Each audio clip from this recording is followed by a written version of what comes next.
Trazer para você um caso que chocou a população de uma pequena cidade no recôncavo baiano. Um homem teria cortado, acredite, o próprio pé para receber a indenização de uma apólice de seguro. Difícil até de imaginar, mas a gente também tem para você a história de uma morta-viva que assombrou outra cidade, essa no interior de São Paulo.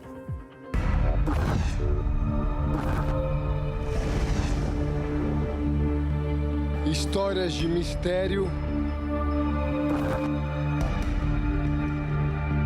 e, para alguns, até de terror. Casos que chocaram cidades brasileiras, mas que, perante a lei, se tornaram exemplos extremos de fraudes.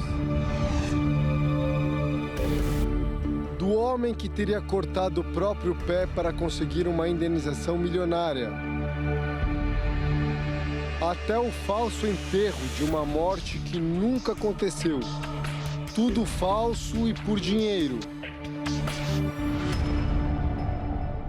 Essa é a história de um estelionato em que a cena principal aconteceu nesse cemitério em São Carlos, no interior de São Paulo. Uma trama que envolve 3 pessoas da mesma família.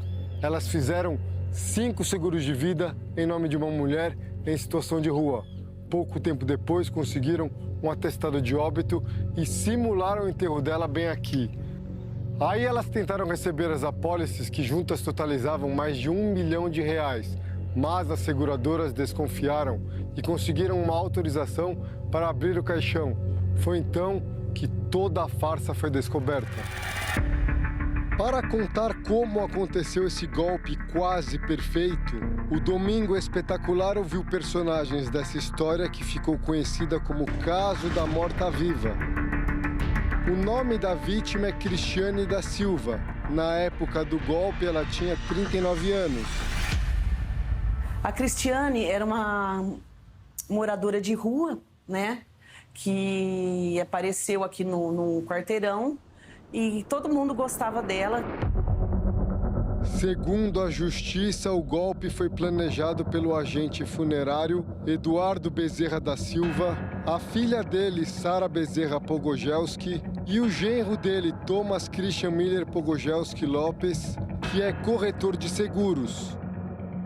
Um agente funerário procurou ela para ver se ela teria documentos. Ela disse que não tinha documentos, que tinha perdido. Ele levou ela até o poupa-tempo e lá ela fez a documentação. Ele ficou com os canhotos para retirar.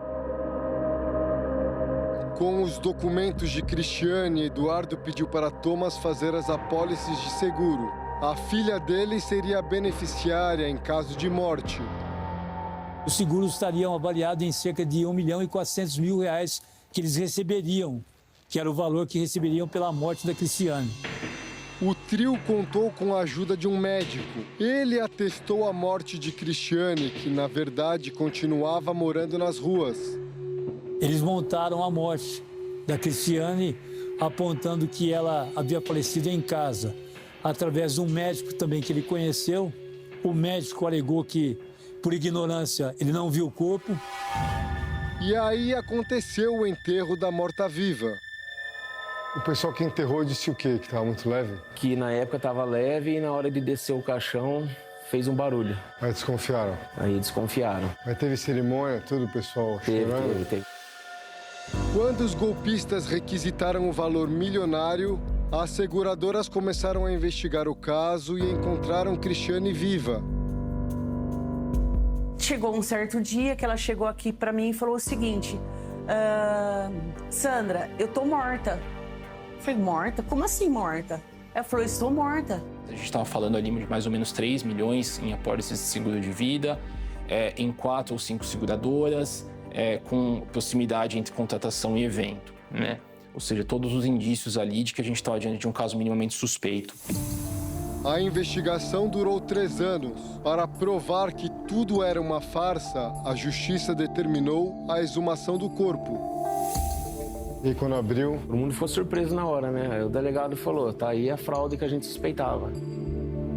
Era pedra? Era uma pedra, um pedaço de concreto com uma barra de ferro.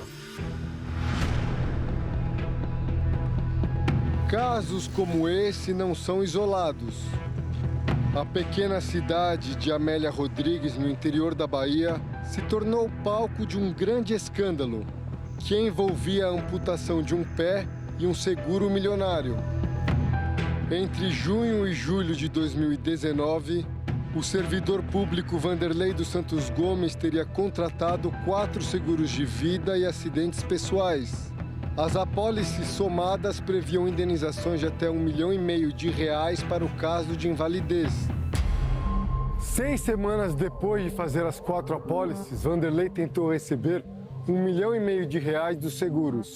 Ele alegou que foi sequestrado por criminosos desconhecidos e que teve o pé decepado com o uso de um facão. Mas o que levantou suspeitas é que nada foi roubado e os sequestradores jamais encontrados. E uma coisa que chamou muita atenção foi o fato da lesão, ele ter alegado ser uma lesão de facão, que é uma lesão considerada contundente pela medicina legal.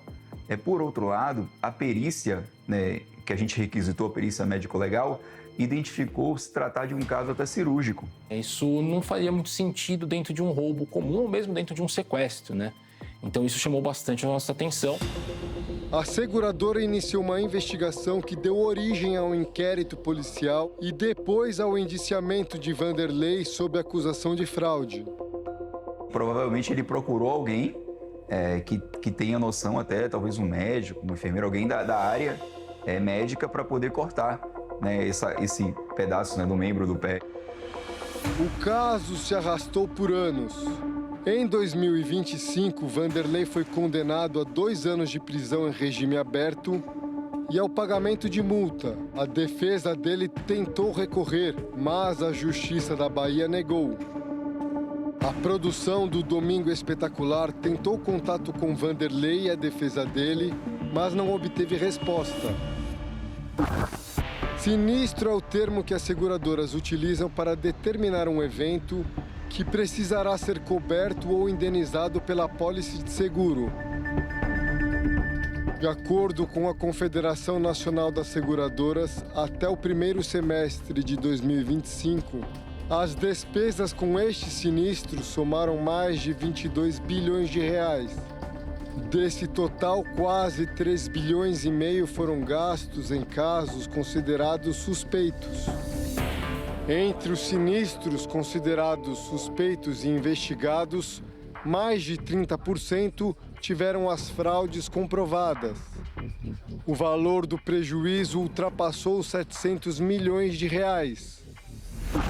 O caso do caixão enterrado vazio em São Carlos aconteceu entre 2016 e 2020. Como foi identificada a fraude inicial, não houve o pagamento das seguradoras. Eduardo, Sara e Thomas foram condenados a 3 anos e 4 meses de prisão, mas tiveram a pena convertida em serviços prestados à comunidade. Em nota, a defesa deles disse que recorreu da decisão, que os clientes colaboram intensamente com a justiça e que aguardam o pronunciamento final. Cristiane, que teve o nome usado pelos golpistas, morreu em 2023. Para o senhor, qual é a lição que ficou dessa história toda? Não tem um crime perfeito.